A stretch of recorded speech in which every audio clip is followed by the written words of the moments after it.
Hey there, model train enthusiasts. Welcome back to the railroad, the Union Pacific Railroad Evanston subdivision in gorgeous HO scale. My name is Daryl Cruz, owner and builder of the layout, and your host for another weekly update. 2 in a row. I'm back in the groove, and hopefully we'll have lots of weekly updates every Sunday afternoon or evening for you to see how things are coming along on the layout. I was hoping to get a lot of color down here and get it all covered up with color, but only got the rocks covered. Took a little bit longer than I expected, plus I interspersed some decoder installations as well, but spent a lot more time on the rock colors than I realized. Before we get to that, though, just a quick commercial. I do have some things for sale yet. I sold a lot last week, a bunch of decoders, sold one of the engines, all of the auto racks, but I have some more decoders. I only have a few more GE decoders, but lots of EMD decoders, Soundtraxx Tsunami 2s that's available. So the website is in the description if you want to pick up the last locomotive that I have and some more decoders. If you're a Soundtraxx guy and want to upgrade some of your locomotives to Tsunami 2 decoders, sound decoders, check out the website. I'm also selling this Central Valley through truss bridge that I built. Was originally going to use it for this layout, but it was a little too spindly, did not fit my era as far as the size of it. But here's the colors that I used. Raw sienna was the primary color, and then red ochre was a secondary color. These are from Hobby Lobby. And then burnt umber. It looks kind of a brownish, but it's a very dark brown.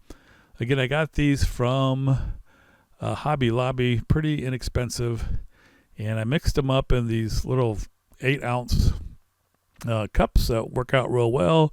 Use foam brushes to apply it. I'm not sure if it's better to use just a regular brush or foam brushes. Foam brushes are cheap, but they don't last very long. Here's my first attempt. Did not like it at all. I did a bunch of practice molds, by the way. I didn't want to just go right into it and mess things up. So I made a bunch of plaster molds, and here you can see the red and the dark brown were a little too thick, and they just went into it too.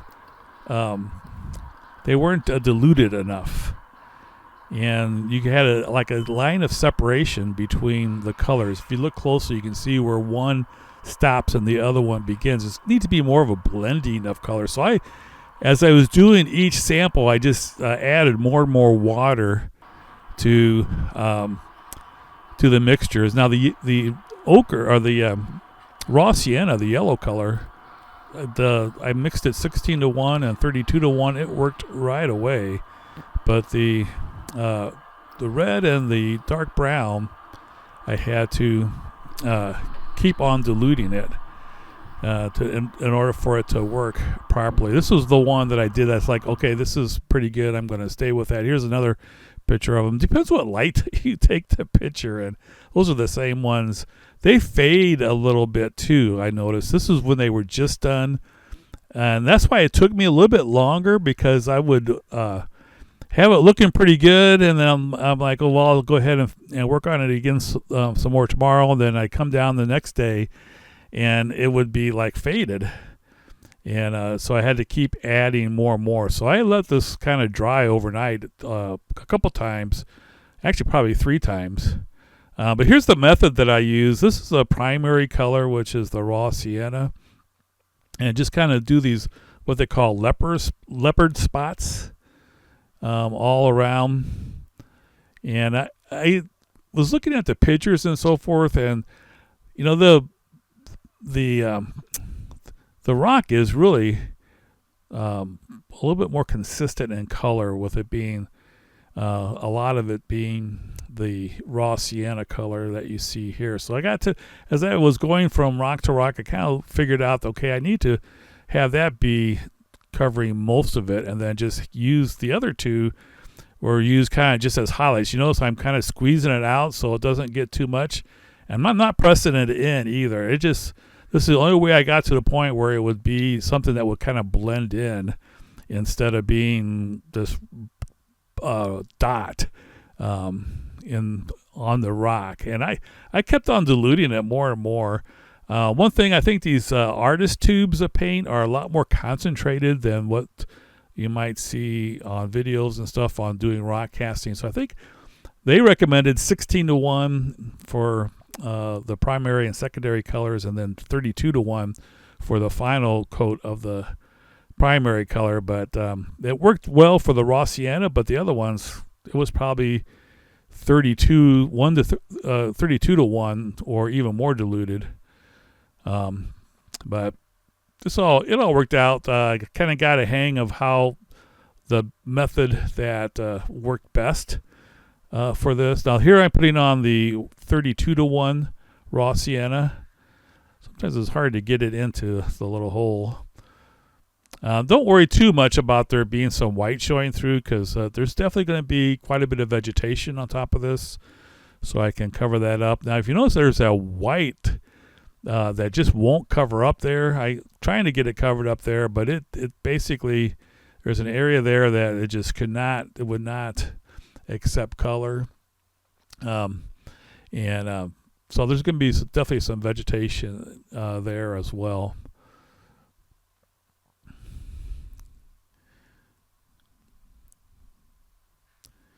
It's kind of a time consuming, especially when it's a good idea to let it dry overnight in between times. I have to say, I did the Taggart Tunnels area. That was mostly gray and black. There isn't a whole lot of color to those rocks. There is some, brownish kinds of colors. But that's a lot easier to do, those colors. Black and a gray and then a brown. That just mixes together so much easier. When you start working with yellow and red, it definitely gets a little bit more complicated, and takes a little bit more effort and trial and error before you get it looking the way that you want it to look. There you can see that big white splotch. What that was, actually, I glued one of the rocks, kind of came loose, broke when I put it on, and so I kind of glued it in, and the glue ran down. Any glue, that white glue that gets on the rocks, will not accept color. So I'll definitely have some vegetation on that area there, but looks pretty good. I was thinking, okay, definitely need, as I was looking at it, I put in some more dark colors. Here's the very first area that I did. You can see I have a lot more darker areas. Some of these thinner, the ones along the bottom are thinner molds. They didn't accept the paint quite as well. Here's some more that I've been worked on. And this is an ongoing process. This one here, that's how, when I did not have the red diluted enough, and it just soaked right in, and you couldn't blend it anymore then. But some of these here, these are definitely much better. That one that looks kind of bad, I'll cover that up with a lot of vegetation. So there'll just be a bit of the rocks showing through. All right, so I just kept working on it, adding more and more. You can see this is now some more paint added in. This is still a little bit light here. And I just kept adding the paint, and it kind of works out better that way, because you can kind of control things a lot better rather than putting your brush on there and like, oh my gosh, that's too much. But this here needed a little bit, those last two rock faces still needed a little bit more dark colors to it. this here looked a lot better on these rocks. So I added some more to the other ones.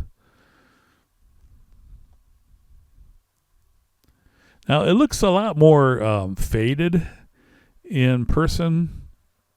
Some of these videos here, like the black really jumps out. It's a lot more subtle in person than what it looks like there in the video. Again, these are a little bit lighter. I did add some more to these. All right, here we have, now we're back again after adding some more.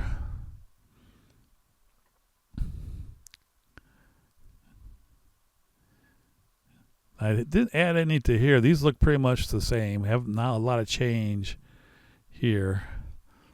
This will be covered up with some vegetation. So the rocks around it will just be some rocks that kind of show through. So when you have a rock face like that, the rocks fall off the face and fall onto the bottom, and then they get a lot of vegetation growing around them. So that's kind of what we have here. You have the major rock face, and then down below you have some more rocks that'll be kind of will be under the vegetation. That's definitely going to be covered up that one there.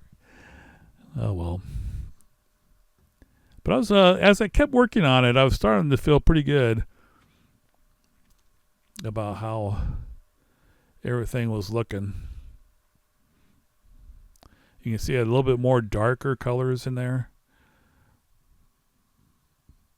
I added some of the brownish, the dark brown color as well. And here also you can see a lot more of the darker colors and a little bit more of the red here and there. Could not get Andy to go on that one spot where the glue was. In this area here, the tracks come pretty close to the rock, probably closer than they might actually come on the prototype. But you only have so much room. So I was kind of looking at all this and thinking, okay, things are looking pretty good. I was getting to the point where I was pretty happy with it, and ready to go on to the next step. And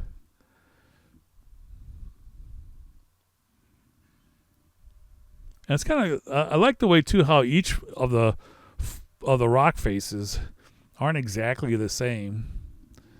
There are a little bit of differences between them. Here's how they all look from a distance. Now you have to imagine this with paint on the rest of the, no white showing, and vegetation and trees and things like that. It's gonna look pretty cool, I think.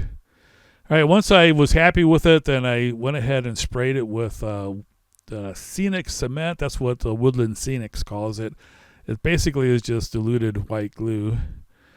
Basically, I diluted enough so that it's thin enough to go through the spray bottle. If you have too much glue, then it won't go through the spray bottle. It'll come out in like a squirt gun. Now this was pretty wet, and I was kind of a little concerned about the little white drops. I was like, I hope that doesn't look like that. But I kind of thought about it for a while, and I was like, well, when it dries, it's not going to be it's thin enough. I was like, don't worry about it. Just I've been using that scenic cement enough to know that it pretty much disappears. So I went to bed and woke up the next morning, and this is what it looks like. Now the putting on the scenic cement really kind of sharpens the colors too. If you notice, the colors are just a little more vibrant now with the color locked in. I guess it didn't allow it to fade anymore. This looks pretty good. That's going to look really cool with vegetation around and ballast on the track and everything. I'm surprised how much better it looked with scenic cement on it.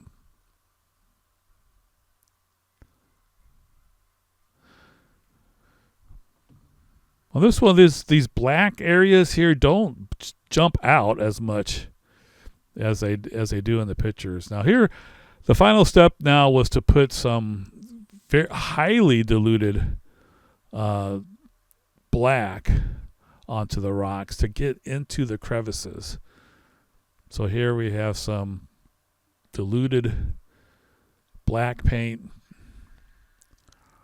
and I was kind of like, okay, I hope this doesn't ruin the color. I made sure it was really diluted, but as you can see, it basically doesn't since you have the scenic cement on there, it doesn't soak into the rock anymore, and it basically just ends up all in the crevices. So it brings out the rocks a little bit, actually quite a bit, to where you can see all the different details of the rock molds. And it goes on. When it first goes on, you kind of worry that, oh man, this is making it look black. But after a while, all the paint on the rock faces, it just doesn't stick and just runs off, and it ends up being in the cracks. So it works out pretty good. But you definitely have to do the scenic cement first, and then a highly diluted black. I was a little concerned on the more horizontal. The vertical ones, the paint just ran right down on the ones that were more horizontal. I was a little worried that it would kind of settle on the face and dry on the face.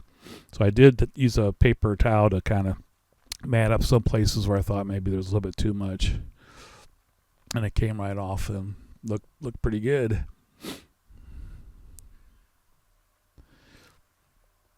Now again, this looks like a lot of black now, but when you let it dry and come back, it definitely does not look quite so black. But you do get the effect of the rocks and the detail of the rocks, all the different cracks and stuff. That looks pretty cool, I must say.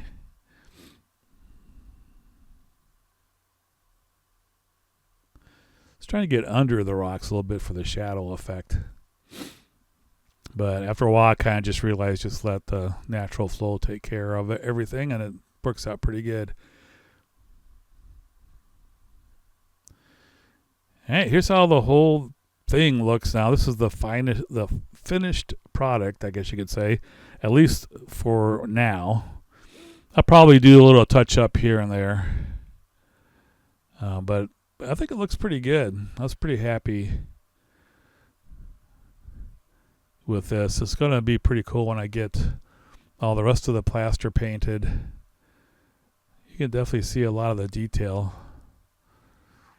And again, wherever any like white shows through, I'll make sure that there's vegetation in there. Not a whole lot showing through. Here's some pictures of the actual rocks, what I was kind of shooting for. Color is pretty close. I mean, it's not exact, but I'm not a talented enough artist. I'm not an artist at all, to be honest with you. But so getting things mixed to be an exact match, not exactly my forte, but I think this comes pretty close. Definitely, when you come down to the basement, I think it's definitely going to be something that people will recognize. Here's some more of the rocks. Maybe a little bit more red in this picture. Now it looks a little more orange or more yellowish here. There's that splotchy one. That looks pretty cool.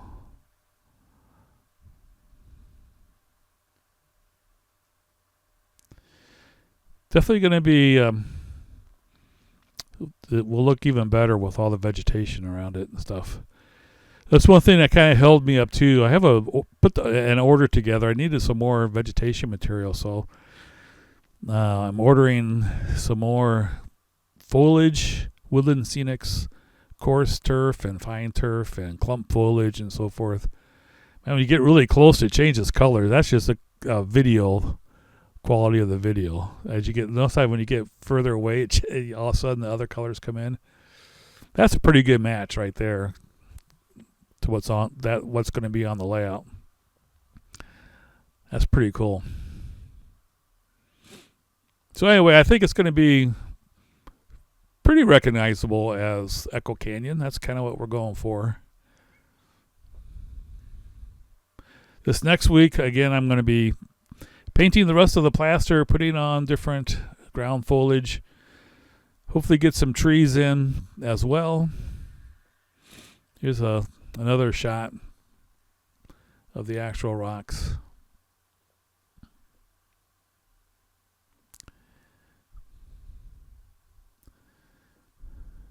It's going to be a little diner right there on that flat area there. There's also going to be a railroad crossing gates. My third crossing gates on the layout.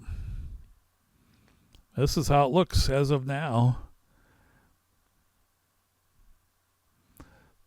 So hopefully next week it'll look even better. Here's the last bit of plastering I have to do. I'll be so glad when the plastering part is done. Here's where I first started. I've been doing a lot of scenery. Almost done. Now, let's see some trains rolling through. Now you have to imagine no white here, but all the ground, the white covered with what you see in the backdrop there. Some vegetation, shrubbery, not really shrubbery, but different kinds of vegetation growing, some trees.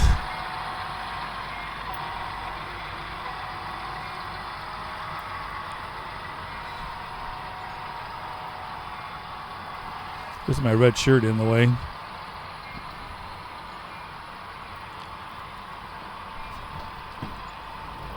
Looks really good with trains going through.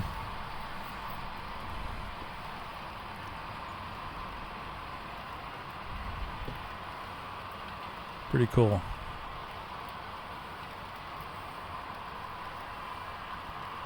I have been working on getting all the decoders put in my locomotives. I have like 60 locomotives, not including the steam engines and excursion locomotives. And I have ESU Loc Sound decoders in all but 9 locomotives. And I actually, 4 of the 9 that I have not done yet are the switchers in the yard. And I'm not going to even bother with getting those switched out. See a train coming in the other direction. So it's pretty cool to have all the locomotives sounding the same. It's kind of weird. I would have some Gevos, and the Athearn Soundtraxx Gevos would sound different than the Gevos I had that were ESUs. So it's kind of nice to have some consistency amongst all the locomotives, and they kind of seem like they fit together. And just good to get things standardized on the layout. So anyway, I have 9 that aren't done. 4 of them are in the yard, so I only have 5 road engines left to do. So hopefully we'll get those done. And each decoder is like $95, but it's not working out too bad. I'm selling the ones that I take out for $75. And so basically only costing me $20 for each one. So it's working out pretty good. Plus I sold some locomotives that I wasn't really going to be using anymore, and some other things.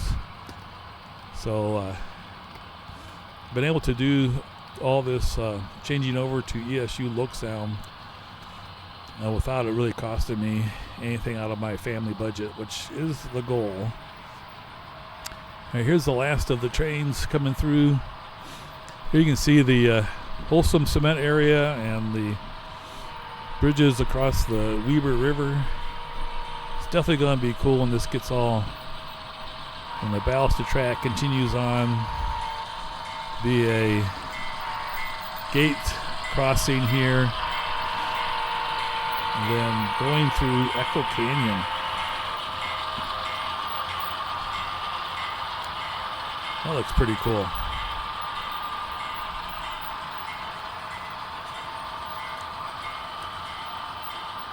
Make sure you check out my website if you want to pick up some decoders. It's kind of nice that a lot of people like Tsunami decoders. They are really good decoders. I don't really have anything bad to say about them. But it's good to get standardized. And some people like the Soundtraxx Tsunami 2s. Some people like the ESU Loc Sound. So it works out pretty good where I can go ahead and get mine standardized, and then people can pick up some of mine that I'm selling to standardize theirs, or to just simply upgrade their non-sound locomotives to sound locomotives. This is pretty cool. Two trains going in different directions. Eventually, by the way, I think I'm going to be selling my Mississippi River crossing module. I'm trying to figure out how to do that, but that's going to be coming up here in the not too distant future. So stay tuned for an upcoming video, especially next week. Hopefully it's going to be a spectacular video with this area of the layout pretty much done as far as basic scenery. Thanks so much for watching, everyone. Special shout out to all the members.